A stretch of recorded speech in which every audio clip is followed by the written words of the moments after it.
Dave, thanks for joining us on Robins TV. So we're entering the second international break of the season. We've had 11 games. What are your thoughts on the physical progress of the squad? I'm really pleased. Yeah, really pleased. The lads have done really well. We started off, way back in the beginning of pre-season, beginning of July, and tried to establish a number of different things that Nigel really wanted in terms of his sort of creation of an identity for our team, which was going to be this high energy, high pressing team which would allow us to compete within any game for 96 minutes. And to a large extent we've achieved a lot of that.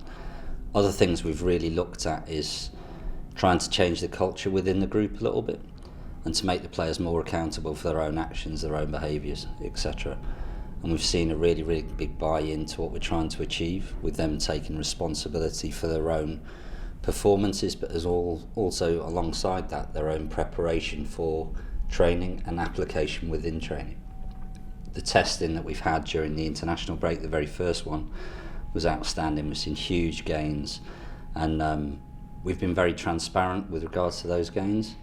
So I know certainly yourselves have publicised some of the testing that we do during the closed season breaks, and they've been really good. We've seen really huge gains within the squads.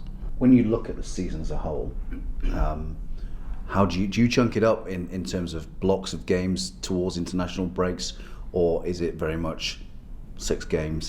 How do you do it? Yeah, for me, the season's kind of punctuated by natural breaks within the Championship. It's a really attritional division, so you need to have breaks, you have to have some downtime to let the players accommodate to the loads that we're actually expressing them. So generally the first break is from the beginning of the season through until the first international break in September, and then the second one is through until this stage. So the focus for us in the first break, up to the first break, really was to establish their aerobic sort of fitness, which we did through pre-season and into there, check whether or not we actually thought our development was fit for purpose. So are the lads actually able to run for 90 plus minutes, which we've kind of shown, and we've had some late winners in games and things along those lines, stuck in games which have been difficult for us. And then we've also looked to try and change the speed profiles of the group by improving their power related scores, which we've already seen really good changes in.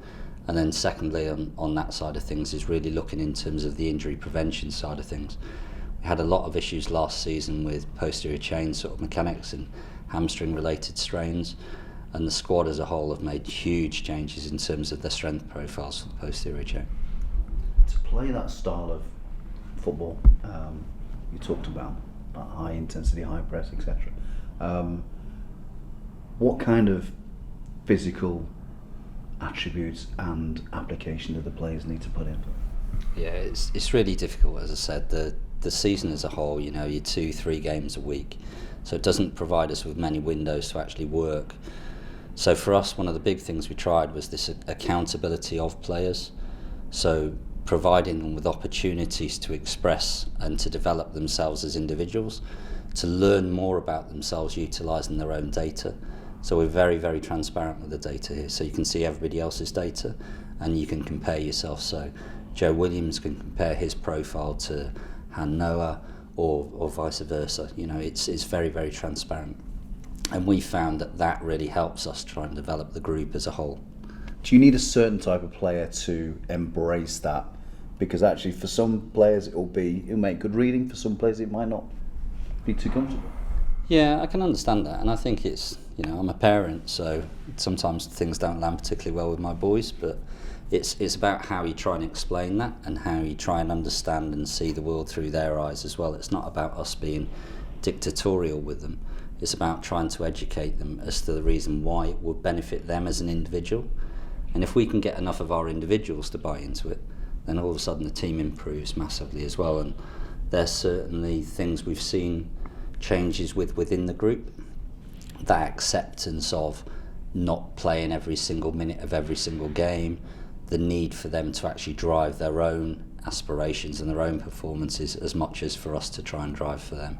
You talked about 90 plus minutes, 96 minutes. Well, we've seen in pretty much every game this season that it's been really tense and really kind of full on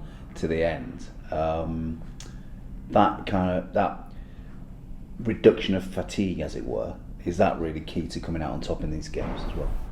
Yeah, it's huge, and all of our training sessions are basically high intensity sessions to try and replicate the demands of the game. If you're unfortunate enough to pick up an injury here, the rehab side of things is equally as hard. So they're high intensity rehabilitation sessions to try and drive the robustness levels of the squad. If we can do that, it means we can hang in games. The Championship, as everybody knows, is a division which is attritional, but it's one that's always won by very, very fine margins. So if you can stay in any game, and if it's fitness alone that allows you to stay in the game, great. And then if you manage to get the bounce of the ball and you get a lucky strike, then that's fantastic. 3 points, that's what it's really about in this division, because 3 points are significantly better for you than any draws or defeats. One of the words that's often used is loading. Can you explain that to us, in a layman's terms? What is it? Yeah, in layman's terms, it's just how many miles are on the clock, really, and how intensive it's been. So it's kind of like, if you fill your car up and you're a bit driving Miss Daisy, you can get away with a good sort of miles per gallon, and you can cover a really good distance for a full fuel tank. With our players, we have to look at how fuel efficient they're being. So we'll use GPS monitors, and we'll use some advanced heart rate technology in terms of heart rate variability testing, but also in terms of their relative sort of exposure in different thresholds of their maximum heart rate during each training session. But also we look at the information from the matches as well, and those loads show us how efficient and how much has been taken out of the tank of each individual player, and then that allows us to try and manipulate the next training session or their next exposure so that we're not taking too much away from them ahead of their next game, because for us it's always about readiness to perform in the next game. So we have to tailor the training week so that come a Saturday or a Tuesday or Wednesday, whenever that next game is, that we've got as many players ready to perform as close to their maximum as we possibly can. So is that why after games we see players go out, even if they've scored the winning goal or made a fantastic tackle? Is there a certain amount of game time under which they go out and do their extras, as it were? Yeah, you'll see the players looking at the clock in around the 60-minute mark to see if they're going to have to do the running or if they're going to have to do additional weight training. So anyone who plays 60 minutes will just do the game-related load, because that's a significant sort of distance that they'll have carried at a decent speed. If you play less than 60 minutes, so if you're a sub and you come on and you only play sort of 25 minutes, then you'd expect it to top up after the session so that we can keep the squad in and around the same sort of level of exposure and training loads. They'll also, off the back of the game, carry out some posterior chain strength work, so they'll do K-box work, which is like an eccentric loading for quads and for hamstrings. They'll also do Nordboard work as well as RDLs, so to try and give them another exposure of weight training for their legs at that opportunity, so they're not losing out by just being in a match day squad. And what the big thing that gives us is, and we'll find this after the next international break, is that what we really need to have players who haven't played a significant number of minutes be able to step into the team and be at the same physical state as those who've been very match tuned. Training is one thing, and you train at intensity, and people say you train harder than you play, but actually replicating and going into a match is very different, isn't it?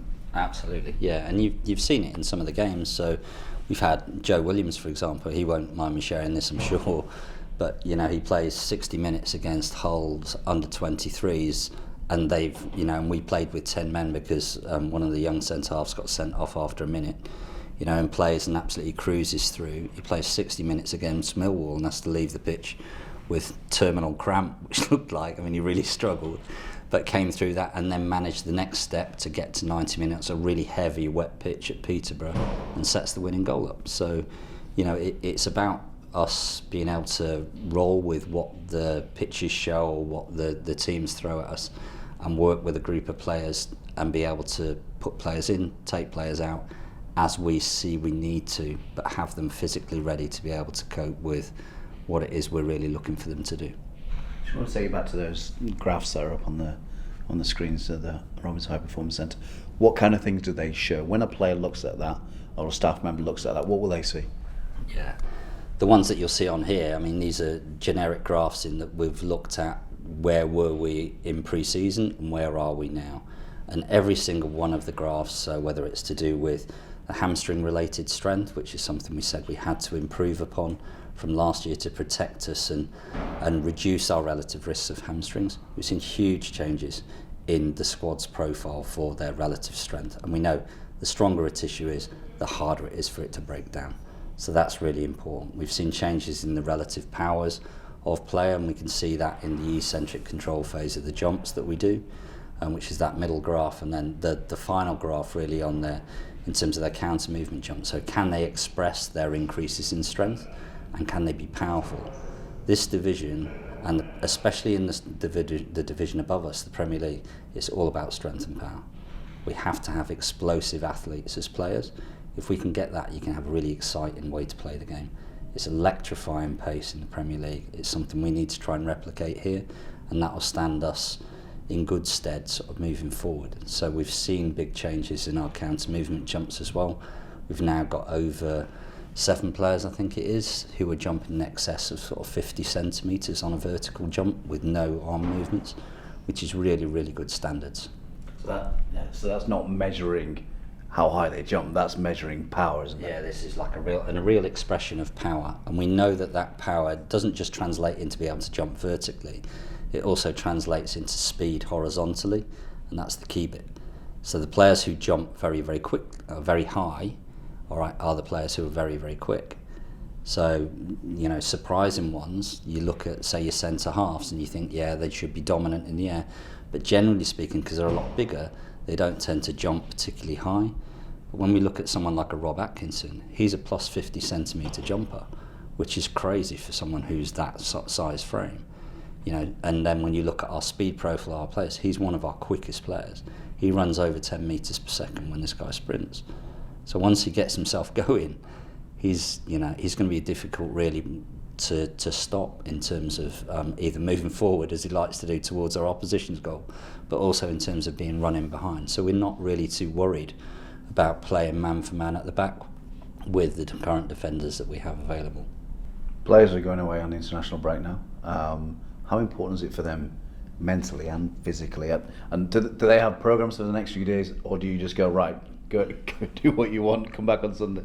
Yeah, no. It would be. I'd love to be able to give them that option, but I mean, you saw some of the session this morning, for example. It was a really tough session, very intensive session. We did a lot of testing in around symmetry, so looking for balance between right and left legs before they went out onto the field of play, and then we did quite an aggressive acceleration and deceleration run with the players in between, putting them in and out of small-sided games to try and replicate those end stages of games when you've really fatigued and another team is actually fresher and they're trying to push onto you and having to deal with the psychological pressure that places on you. So they're doing that type of work already this week. They'll get tomorrow off, which is really nice of us, and then they'll work again on Thursday and Friday, but we'll allow them to do that under their own steam. But they've got very specific programs. They'll have technology with them, which we can download when we come back, so we can track their loads and we can check their heart rate responses. It's a little bit Big Brother, so we know they've done it, but we also know the intensity that they've worked at. But because through the process we've talked about this accountability with the players, they want to know what their data says. They want to see what their teammates have done to make sure that everyone's on the same hymn sheet. And that's the key bit for us, is they're actually the ones that are driving the process for us. So I'm not too worried about allowing them to work for 2 days on their own this week, because I know they'll do it. And they'll come back into us on the Monday, and we'll have a clean week all the way through to Bournemouth with a good squad availability, and that'll be key for us really in this next phase.